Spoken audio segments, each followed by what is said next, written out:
Hi boys and girls, we are starting the next chapter, the fairgrounds.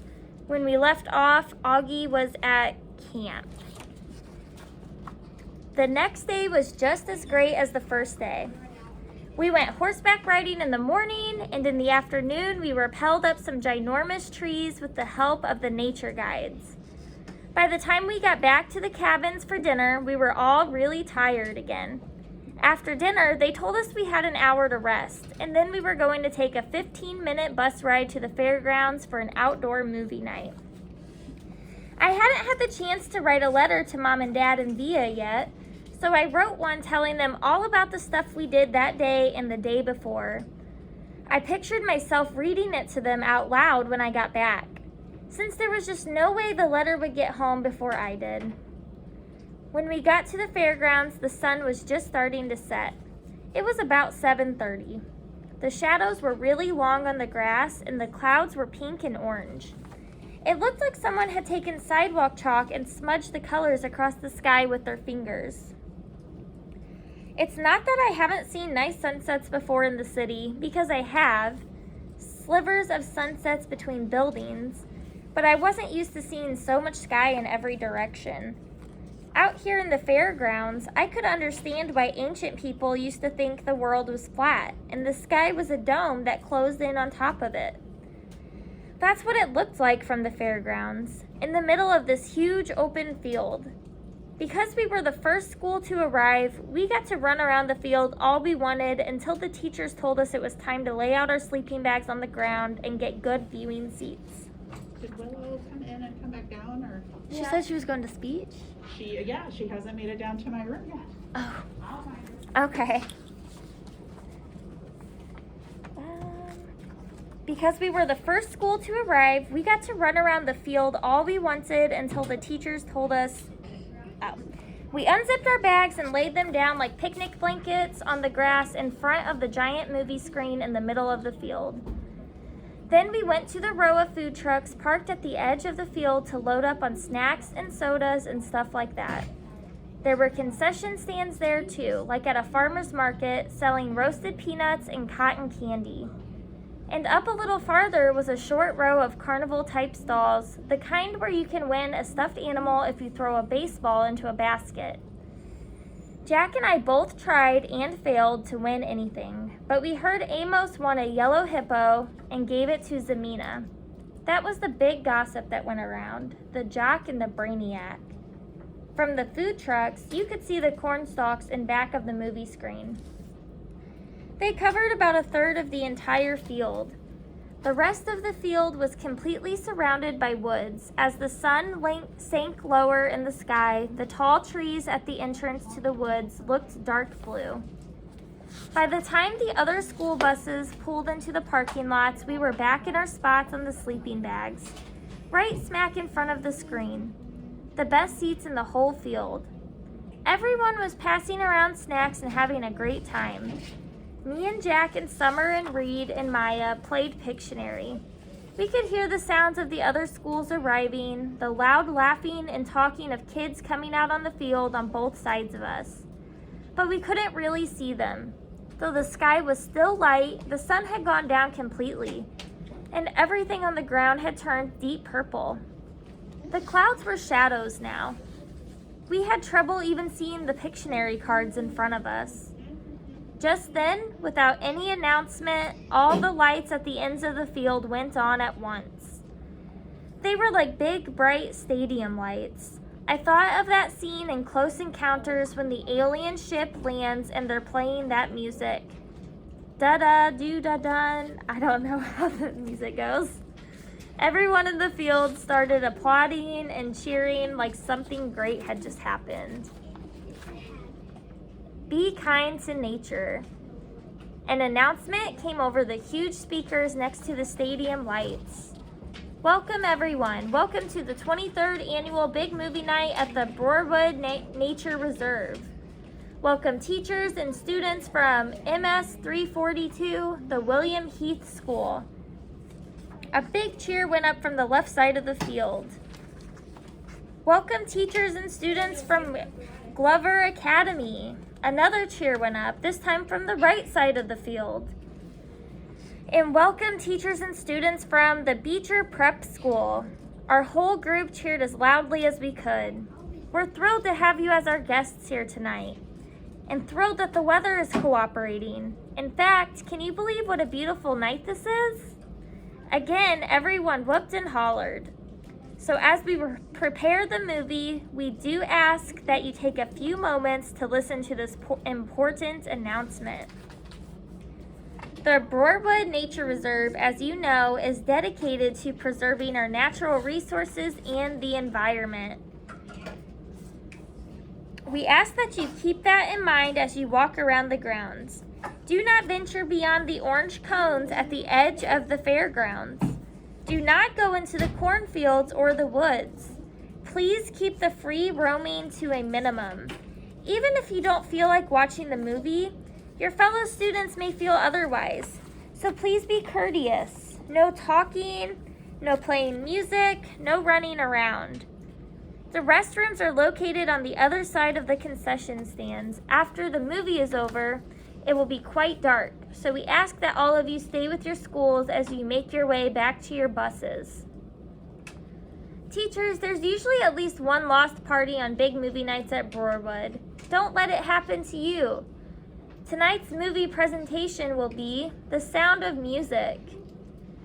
I immediately started clapping, even though I'd seen it a few times before, because it was Via's favorite movie of all time.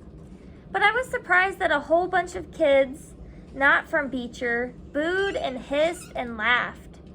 Someone from the right side of the field even threw a soda can at the screen, which seemed to surprise Mr. Tushman. I saw him stand up and look in the direction of the can thrower, though I knew he couldn't see anything in the dark. The movie started playing right away. The stadium lights dimmed. Maria the nun was standing at the top of the mountains, twirling around and around. It had gotten chilly all of a sudden, so I put on my yellow Montauk hoodie and adjusted the volume on my hearing aids, and leaned against my backpack and started watching. Somewhere around the boring part, where the guy named Rolf and the oldest daughter are singing "You Are 16 Going on 17, Jack nudged me. "Dude, I gotta pee," he said. We both got up and kind of hopscotched over the kids who were sitting or lying down on the sleeping bags. Summer waved as we passed, and I waved back. There were lots of kids from the other schools walking around by the food trucks, playing the carnival games or just hanging out. Of course, there was a huge line for the toilets. "Forget this, I'll just find a tree," said Jack. "That's gross, Jack. Let's just wait," I answered. But he headed off to the row of trees at the edge of the field, which was past the orange cones that we were specifically told not to go past. And of course I followed him. And of course we didn't have our flashlights because we forgot to bring them. It was so dark now, we literally couldn't see 10 steps ahead of us as we walked toward the woods. Luckily, the movie gave off some light, so we saw a flashlight coming toward us out of the woods. We knew immediately that it was Henry, Miles, and Amos. I guess they hadn't wanted to wait online to use the toilets either. Miles and Henry were still not talking to Jack, but Amos had let go of the war a while ago, and he nodded hello to us as they passed by. "Be careful of the bears," shouted Henry, and he and Miles laughed as they walked away. Amos shook his head at us like, "Don't pay attention to them." Jack and I walked a little further until we were just inside the woods. Then Jack hunted around for the perfect tree and finally did his business, though it felt like he was taking forever. The woods were loud with strange sounds and chirps and croaks, like a wall of noise coming out of the trees. Then we started hearing loud snaps not far from us, almost like cap gun pops. That definitely weren't insect noises. And far away, like in another world, we could hear raindrops on roses and whiskers on kittens. "Ah, that's much better," said Jack, zipping up. "Now I have to pee," I said, which I did on the nearest tree. No way I was going farther in like Jack did. "Do you smell that? It's like firecrackers," he said, coming over to me. "Oh yeah, that's what that is," I answered, zipping up. "Weird. Let's go." We head back the way we came in the direction of the giant screen. That's when we walked straight into a group of kids we didn't know. They'd just come out of the woods doing stuff I'm sure they didn't want their teachers to know about. I could smell the smoke now, the smell of both firecrackers and cigarettes. They pointed a flashlight at us. There were 6 of them, 4 boys and 2 girls. They looked like they were in the 7th grade. "What school are you from?" one of the boys called out. "Beecher Prep," Jack started to answer when all of a sudden one of the girls started screaming.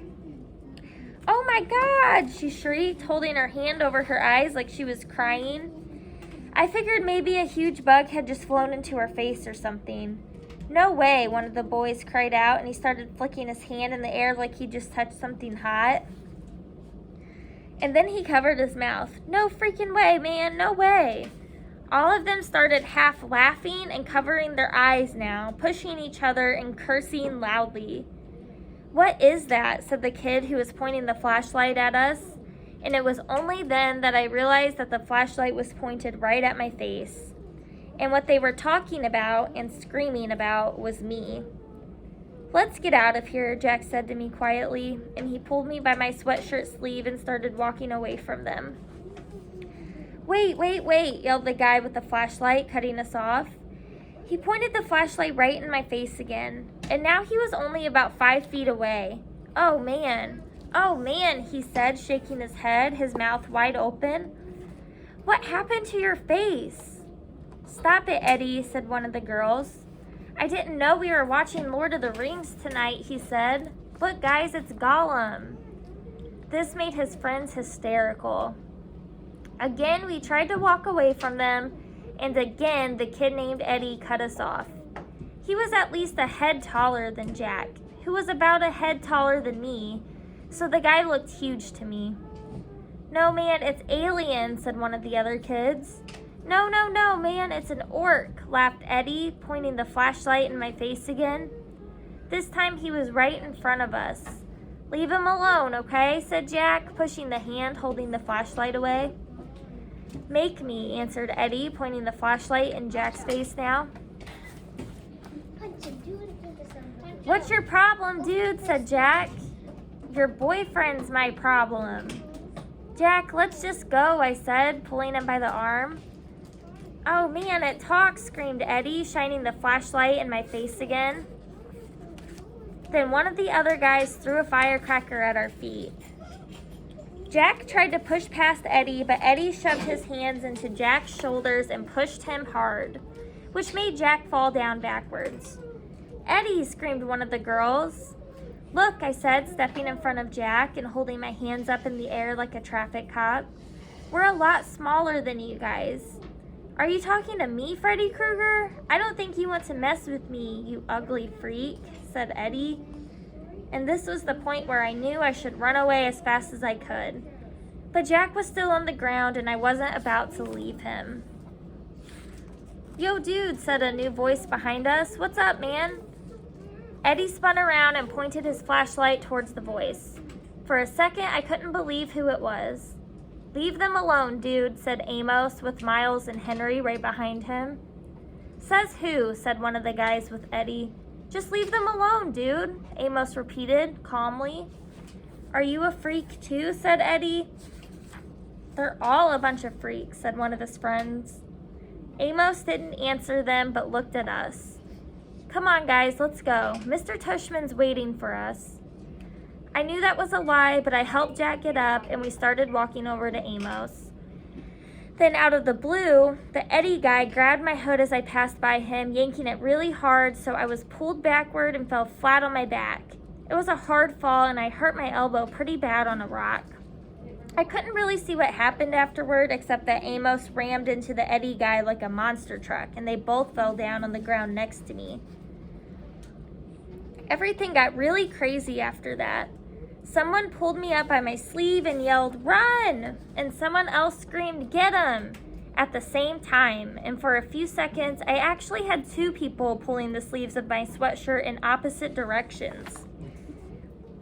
I heard them both cursing until my sweatshirt ripped and the first guy yanked me by my arm and started pulling me behind him as we ran, which I did as fast as I could. I could hear footsteps just behind us, chasing us, and voices shouting and girls screaming. But it was so dark I didn't know whose voices they were, only that everything felt like we were underwater. We were running like crazy and it was pitch black, and whenever I started to slow down, the guy pulling me by my arm would yell, "Don't stop."